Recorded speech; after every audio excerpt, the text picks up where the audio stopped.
Um, but I think we can jump to the next story with Ric Flair talking about William Regal and how he never got the push that he deserved. So, a lot of people consider William Regal as one of the best technical wrestlers in his time, and he was regularly featured in WCW and WWE television during his in career, but never like quite the main event, except for one exception, and I'll bring it up later. Um, and even though Regal won, mid-card championships, he's had intercontinental title runs. Flair believes he deserved a bigger push. Flair said, another good technical wrestler, Steve Regal, very good, very technical. He never really got the push he deserved, but Steve is an excellent technical wrestler, and on top of that, a great guy. Regal was, of course, four-time WCW World Television Champion. He won the European Championship 4 times and the Intercontinental Championship twice. And in his current capacity, he works at backstage for WWE and does occasionally appear on NXT TV. So Flair said that Regal is considered to be an excellent technical wrestler who never really got the push he deserved.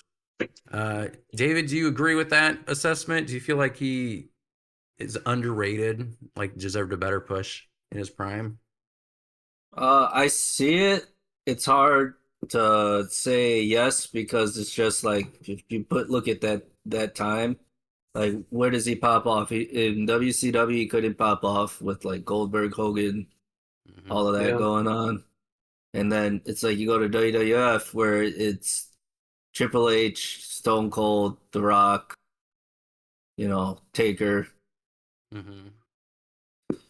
Because like I feel like, at least for me, I feel like when I think of my childhood and like think of like wrestlers that I'm gonna remember or like just people that I remember seeing regularly on TV, like Regal's one of those dudes. Mm-hmm. Like I think what happened, well, like he kind of learned, or he can be funny, and I think with like the Tajiri stuff and like all of Oh that, yeah, yeah. or like being commissioned, just having like or like yeah, like Tajiri, Eugene, like he had a good heel run. Yeah, he had a good heel run when he started using the brass knucks. Like I Yeah. think if it would have popped off, that would have been a good time. Mm-hmm. Because Yeah. I definitely remember hating him for using those knucks, and like I always remember when he used it on Big Show, and Big Show fell on him Mm-hmm. for the three. And he was just like, eh. There was one specific point where I think there was an entry point for him to become like a main eventer, and I think they were leading up to it, and that was like 2007, 2008.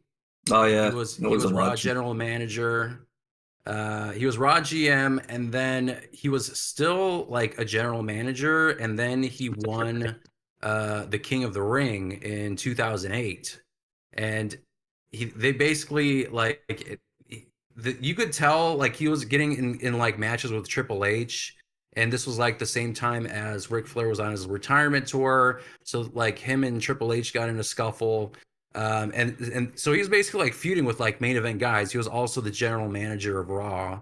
And then he becomes the King of the Ring. He actually beats CM Punk because they were the final two in the King of the Ring tournament. And then the following week, when after he became King of the Ring, this is like the most like I think like the most iconic scene that I like can remember. William Regal, he's just sitting on the throne. Like the Monday Night Raw opens up with just him sitting on the throne, and basically like saying he's like the ultimate power. Everything goes through him, and he the main event was, I don't know if it was that episode, but basically he was ruling with an iron fist on Raw for like a number of months. This was also when like Mr. Kennedy was at the top too. And He's Kennedy. back.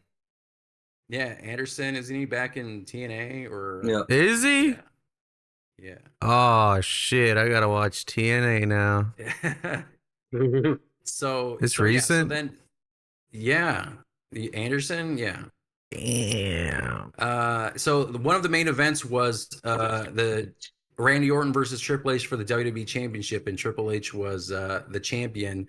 And Regal basically went to the back of the truck and told the guy in the back to just shut off like the show, like in the middle of this WWE Championship match, and they actually did. Like he like was wrestling this guy off, and then they never like finished the wrestling match. Like they actually took it off the air, and then you have to tune in next week to see like what the hell happened and why they did it. And then Vince McMahon came out. He's like, you know what? I actually agreed with that. He said it was like very innovative, and he liked them for taking chances and that kind of stuff. So there was a push coming, but this was also if you guys remember, Benoit did the thing in 2007.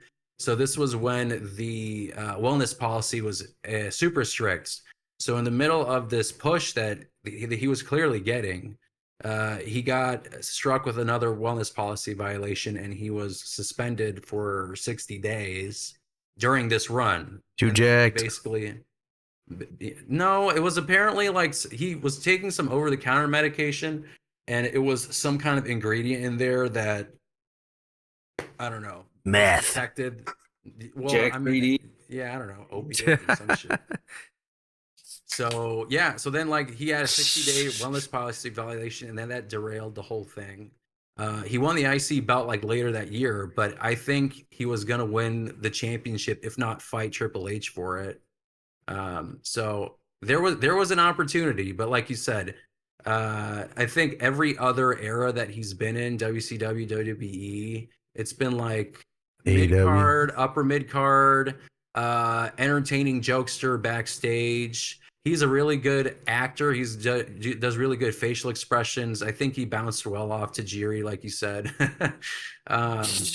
And also like, I mean, anything that Vince basically gave him, like he made work, just because like he has really good comedic skills and comedic timing. What was it? Mania 18 was Regal versus Jericho for the IC. Oh yeah, see, there you go. That ties it together. Yeah. So Storytelling. yeah, I mean, very solid like mid card, and I do honestly think that he was underutilized, or at least his potential wasn't.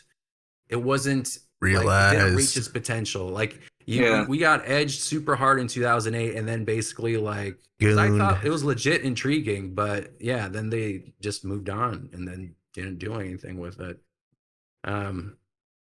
So I guess, like you said, so I guess did you say your reasoning that he never primarily broke into the main event scene is just because there were a lot of people at the top that kind of like sucked all the oxygen out from folks like him, right? Like, would you say that it's because they were more intriguing than William Regal, or what? Why do you think he never hit that echelon?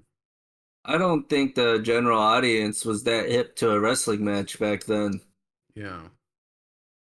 Because he's like a technical wrestling man kind of. Yeah, and he's got a good character, so it works. Yeah. Snap your wrist. But yeah, like he like I remember his matches. That's like, and you know, like as a kid, you don't really think about those things, and then it's like you will watch them again, or like you start thinking about it, you're like, damn, I used to watch master classes every Monday. Mm-hmm. And so like I think it, because like I was, you know, we were all kind of like different kids when it came to enjoying wrestling at that time, but like I always thought he was like a really good worker, and I definitely think it was just something that wasn't like as appreciated back then. Did any of you watch when he was doing like, what is it, the man's man type? He's a working man. Yeah. Did any of you watch when he was doing that? Because the Barely. only time I've seen it was when they ribbed him and he came out and they switched his theme song to the man's man or working man theme song. Yeah. That was it. He's a man. That's what it was. Yeah. Yeah. I missed it. He had a hard hat on and what year was that? Vest. I mean, like that 97, 98. 90s. Yeah, oh man, 98, 99. Yeah. Gotta go back and watch that. I've only seen like 2 matches like that in my whole life, and they're off of recordings. Village people. Yeah, basically. So Regal is like now, I mean, I don't know how much he was in AEW as a backstage figure, but I think he was hugely influential, especially in like NXT. Like I think he was a big influence on NXT talent. Um, so I guess like, do you guys foresee like do you see any of his influence on any NXT talent? Like any of his DNA that you see in current generations of stars? Like Blackpool Combat Club, I mean Moxley, they were all in NXT, right? I think Regal was there around the same time. Yeah, Regal was in developmental when all of them were, and Yeah. Mox used to have matches with Regal on Raw and stuff. Yeah. So I feel like there's some kind of like influence rubbed off there Well, with he like named Regal's it. style. Yeah, Oh because he's yeah, from that's true. You're Blackpool. right. Blackpool He Cop. founded Yeah, it. yeah. He You're founded right. it. Yeah. You're right. And then he was You're like, "Hey, yo, I gotta quit today." right. Appears on the other show. Yeah, but he carries it on, right? I mean, is Blackpool Combat Club? I mean, what do you guys think of that? Was it a Regal like invention? Yeah. Yeah. He was the manager essentially. Yeah. Yeah. So what do you guys think of that stable that was kind of basically founded by him? Do you feel like it's been successful? Oh yeah. For I love sure. them. I don't care what anyone says. I mean, now they're And Death Riders, but now it's the Yeah. Death Riders, but would you say it's the same thing? It's just kind of rebranded since Regal left, I'm assuming. It's rebranded for violence, baby.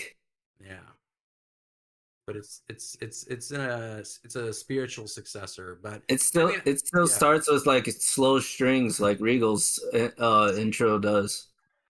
Like before Mox's music hits, it's slow strings like for Regal. hmm yeah. I mean, like you can see that like the influence there. I feel like uh for Moxley for sure. Like from WWE through AEW, there was a common thread with like Regal's influence. Um, I mean, I think Moxley. I don't know how much of a sicko Regal was in matches and stuff. I don't know if he does as much as Moxley, but uh, there's definitely like Regal's a very like hard hitting like if we say like strong style, like how they say Yeah. in Japan, like he's a real like strong He style type of wrestler. he's where like a lot of the British dudes that do like hit hard, that's kind of like their guy. Like Right, not even like British, but like the whole United Kingdom. right, Zack Sabre Jr. yeah, Like even like McIntyre and Sheamus, like close enough. They watch Regal matches, like they hit hard because of that. Like UK. yeah. Yeah, I mean, he was great on the mic. He's great in the ring. He's a. I feel like The- when they John Cena took his submission hold, which the STF. Regal stretch. Oh yeah. Yeah, I mean, like when they let Regal go in 20 was it 2022? It was like January or something like that. I wasn't sure like were they doing budget cuts or what? Because like I didn't understand why they would let someone like that go. Especially because I thought he was pretty successful managing like helping with NXT talent. So, but now he's back. Clearly, must have been like a Vince decision or something because then Triple H Yeah. scooped him right back up. So yes. Any other thoughts on William Regal, Chris? What do you think? Do you feel like he could have main evented? Yeah, I mean, like Wanted to? I would say he's definitely underrated. Like if you're gonna put a definition and a face to the definition, he would definitely be that face of underrated wrestlers because his influence is definitely felt, but he's not somebody that probably most people, normies would, or even not marks would not put on a list or not think first about as far as like heavy influence type of people, but he's definitely that kind of a person. Mm-hmm. I mean, Bryan Danielson, I feel like was influenced by him. Oh, for sure. Another one. Yeah. Andres, any One of thoughts his about sons. Regal? Red What do you Trunks. think of Regal? Red Trunks Regal. Short hair. Oh, Red Trunks girl. I remember we were talking about Y2J earlier. Yeah. I think there was that like segment that both Jericho and him had where like he was trying to show like Jericho manners or something. I don't remember.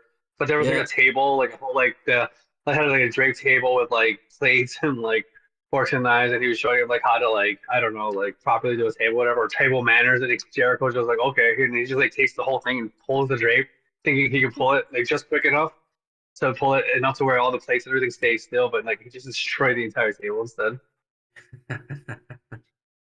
Yeah, I mean, like the backstage segments. I feel like when I think of William Regal, I feel like a lot of his highlights are in backstage segments. And When he again, was- like it's This was actually in, yeah, Him and this was actually in the Eugene. ring. I remember. Oh yeah, I remember that. Too. Him and Eugene. oh yeah, And then that's what like and then they turned Regal face because he like popped off on Triple H. Wasn't he his like He was all, caretaker or I've known something? you for a long time. yeah, yeah. I remember that. Eric Bischoff's nephew. Yeah, that was wild. Would definitely not do that again. Yeah. Aside from all of that, I like So Yeah. besides that, Regal, I think was an underutilized talent for sure, and I think he deserved at least one world title run. I think he had one title run they could have give it to him for like a month or two. You know, make it as long as a Kane world title run that lasted like a day, but give him the belt at least once.